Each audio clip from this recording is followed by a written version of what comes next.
बहुत समय पहले की बात है। वाडनगर नाम के गांव में दामोदर दास नाम के एक व्यक्ति रहा करते थे। उनकी रेलवे स्टेशन के पास एक चाय की दुकान थी। दामोदर दास एक बहुत ही साधारण और गरीब इंसान थे।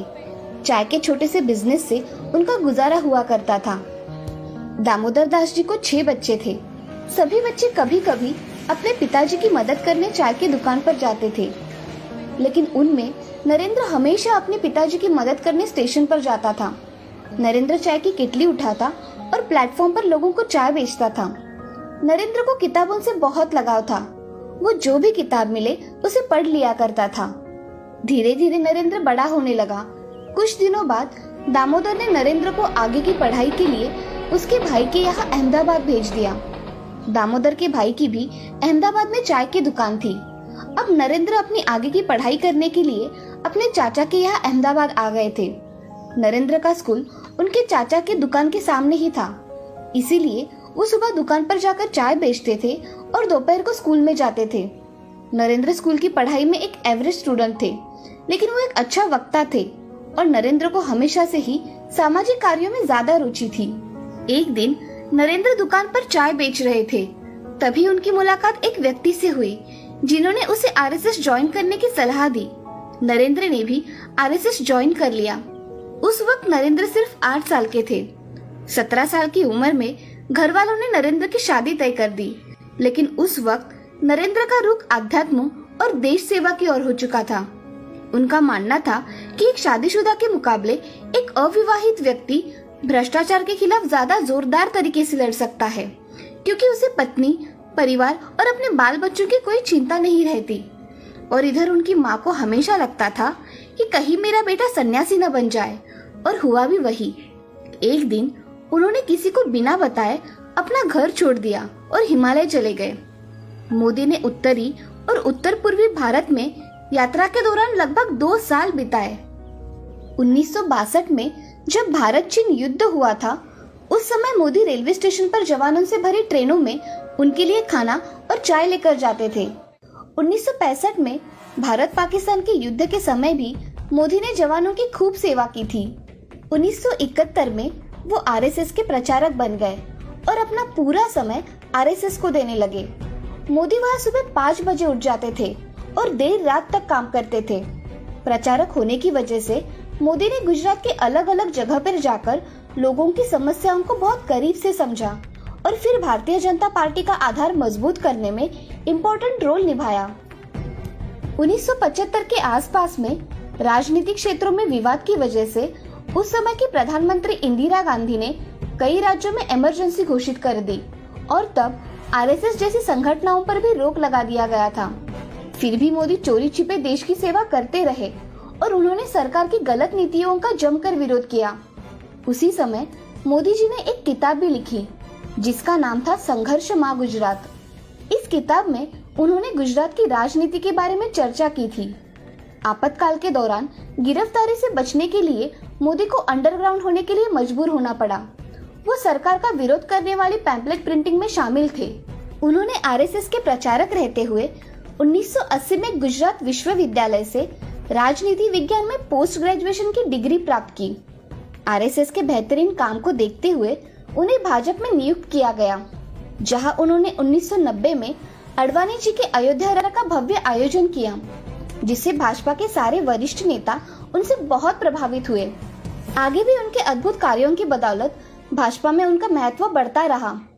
आखिरकार उनकी मेहनत रंग लाई और उनकी पार्टी ने गुजरात में 1995 में विधानसभा चुनाव में बहुमत में अपनी सरकार बना ली और केशुभाई पटेल को गुजरात का मुख्यमंत्री बना दिया और नरेंद्र मोदी को दिल्ली बुलाकर भाजपा संगठन के लिए उन्हें केंद्रीय मंत्री की रिस्पॉन्सिबिलिटी दी गई।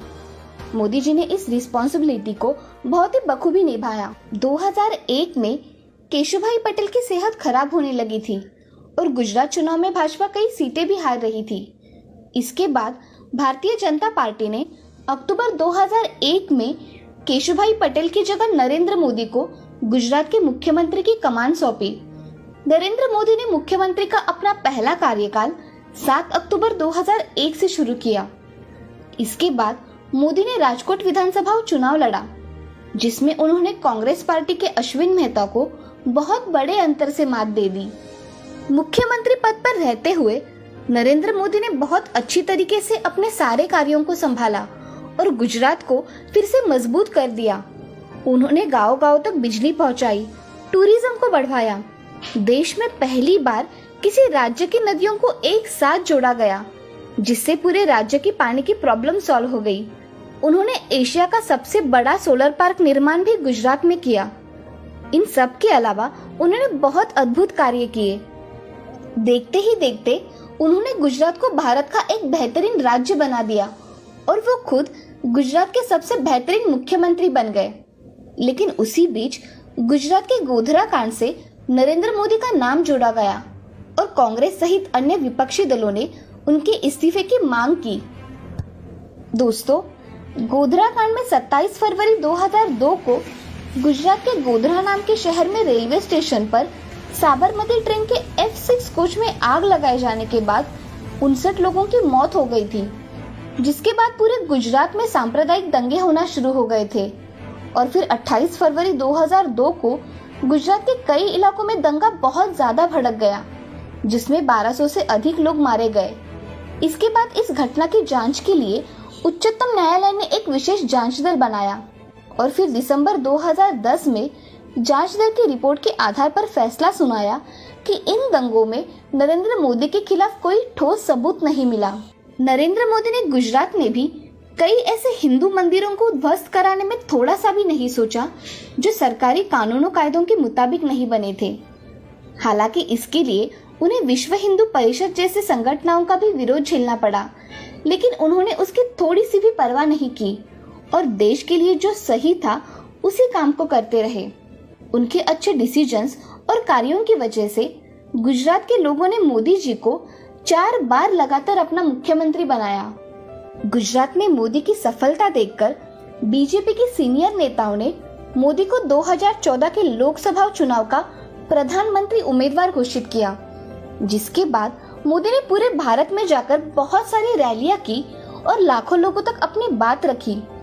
मोदी जी के अद्भुत विकासशील कार्य, उनके प्रेरणादायक भाषण, देश के लिए उनका प्यार और उनकी सकारात्मक सोच की वजह से उनकी पार्टी को देश की जनता ने भारी मात्रा में वोट किया और भारतीय लोकतंत्र के इतिहास में एक बहुत बड़ा बदलाव आया। भाजपा अकेले संपूर्ण बहुमत से जीत कर आई।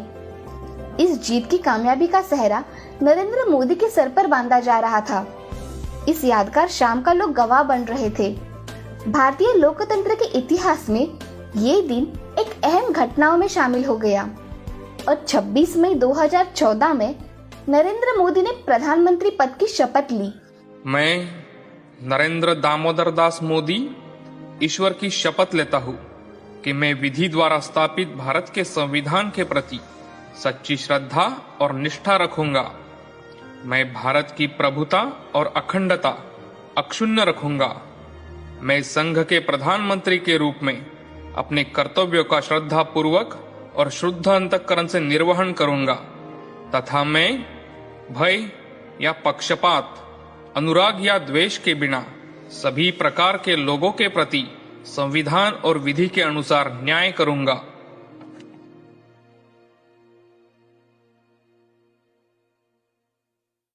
कई साल पहले सूरतपुर नाम के गांव में मनीष नाम का जलेबी वाला रहता था।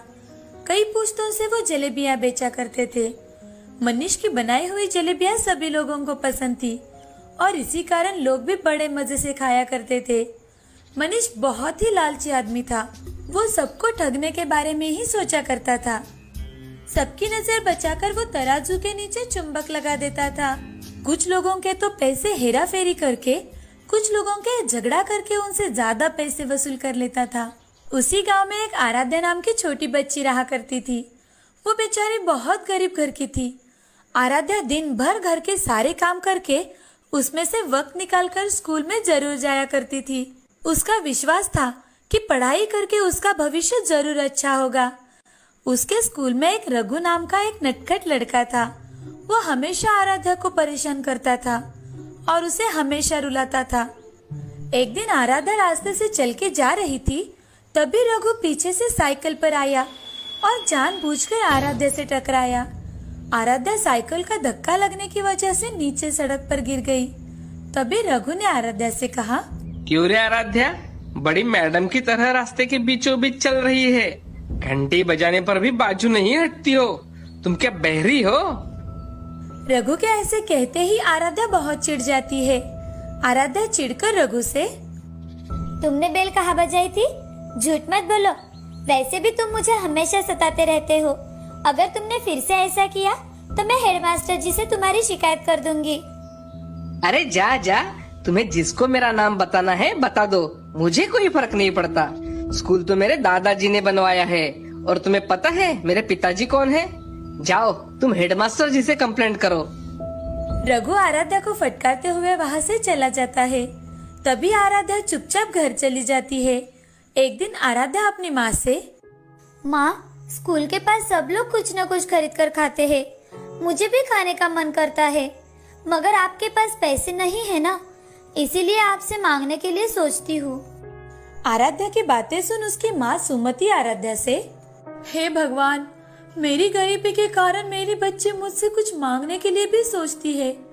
ऐसी परिस्थिति किसी माँ पर ना आए। ये 10 रुपए लो और इससे तुम्हें जो मन में आए वो खा लेना। ऐसा कहकर सुमति आराध्या को 10 रुपए दे देती है और वहाँ से चली जाती है। तभी आराध्या 10 रुपए लेकर बाजार में चली जाती है। वहाँ जाकर आराध्या एक जलेबी की दुकान के पास आती है। जलेबी की खुशबू सूंघ आराध्या वहीं ठहर जाती है। मनीष दुकान पर गर्मा गर्म जलेबी बना रहा था। गर्मा गर्म जलेबियों की खुशबू सूंघ आराध्या के मुंह में पानी आ गया। आराध्या वहीं खड़ी रह जाती है। तभी मनीष आराध्या से, अरे क्या चाहिए बेटी तुम्हें? गर्मा गर्म जलेबी दूं क्या? आपकी जलेबियों की खुशबू बहुत अच्छी है। जलेबियाँ कैसे दे रहे हो चाचा? तभी मनीष आराध्या से, 1 किलो 240 की, आधा किलो 120 और 1 पाव 60 रुपए की, 10 रुपए की एक जलेबी। जलेबी के भाव देखकर आराध्या मन ही मन, बाप रे, यहाँ तो 10 रुपए की एक ही जलेबी मिल रही है। इस जलेबी से मेरा पेट तो नहीं भरेगा। ऐसा करती हूँ कि ये पैसे लेकर अपनी माँ को दे देती हूँ। माँ ने कितनी मेहनत से रुपए कमाए हुए हैं। ऐसा सोचकर आराध्या वहाँ से जाने लगती है। तभी मनीष आराध्या से, बताओ बेटी तुम्हें कितनी जलेबी दूं? मुझे जलेबी नहीं चाहिए चाचा, मैं तो सिर्फ देखने आई थी। अभी के अभी मुझे 10 रुपए दो, नहीं तो मैं तुम्हें यहाँ बांध कर रखूंगा। उसकी बातें सुन आराध्या बहुत डर जाती है और आराध्या मनीष से, चाचा, मैंने आपके दुकान से कुछ भी नहीं लिया और मैं आपको किस चीज के पैसे दे दूं?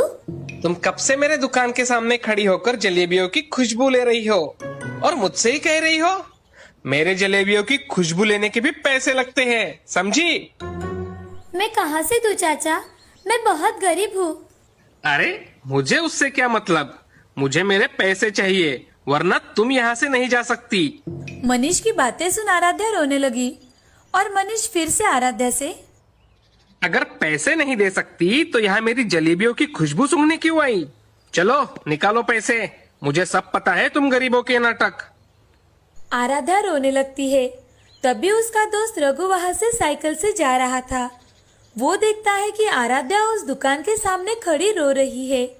साइकिल एक जगह खड़े करके रघु आराध्या के पास आया और आराध्या से, अरे आराध्या क्या हुआ, तुम यहाँ ऐसे क्यों रो रही हो?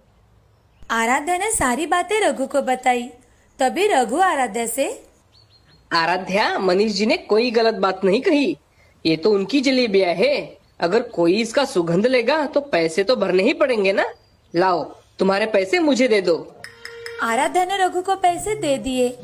बेचारे को कुछ समझ ना आने के कारण वो एक ही जगह भूत बनकर खड़ी रह गई। तभी रघु ने वो 10 रुपए के सिक्कों को अपने हाथों के बीचों बीच ले लिया और उन्हें जोर जोर से हिलाने लगा।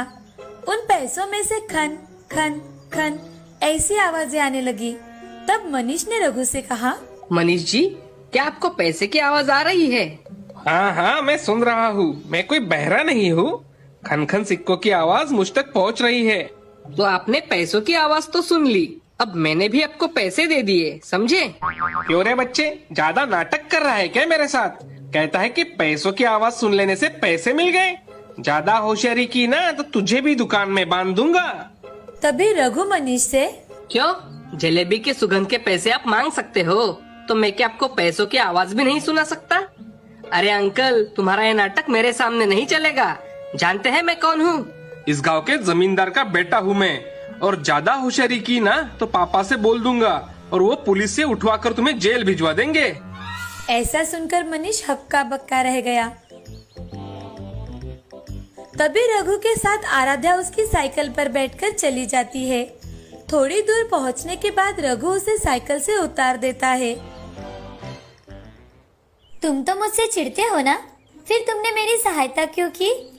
आराध्या, तुम मेरी दोस्त हो और कोई मेरे दोस्त को रुलाएगा तो मुझे बड़ा गुस्सा आ जाता है। मेरे पिछले बर्ताव के लिए मुझे माफ कर देना आराध्या। कोई बात नहीं, तुम मेरे सच्चे दोस्त हो। तुमने मेरी कितनी मदद की है, थैंक यू। वो दुकानदार मेरे दोस्त को कुछ भी बोलता रहता और मैं सुनता रहूं, ऐसा कभी हो सकता है क्या? इसलिए मैंने उसे सबक सिखाया। वो बहुत ही लालची है, उसके दुकान पर कभी मत जाना। हाँ, मैं कभी भी उसके दुकान पर नहीं जाऊंगी। फ्रेंड्स, ऐसा कहकर रघु ने अपना हाथ आगे बढ़ाया। तभी आराध्या ने भी अपना हाथ आगे बढ़ाते हुए फ्रेंड्स, ऐसा कहकर दोनों ने हैंडशेक कर लिया और उसी दिन से दोनों में गहरी दोस्ती हो गई। रघु के स्वभाव के कारण उसके दुकान पर कोई नहीं आता था। उसकी जलेबियां स्वादिष्ट तो थी, मगर उसके लालच की वजह से उसका धंधा धीरे धीरे चलना बंद हो गया। मनीष का लालच उसका पुरखों का धंधा ले डूबा। इस कहानी से हमें ये सीख मिलती है कि लालच बहुत बुरी बात होती है। लोगों को ठगना नहीं चाहिए। इन सब से हमें हमेशा दूर रहना चाहिए।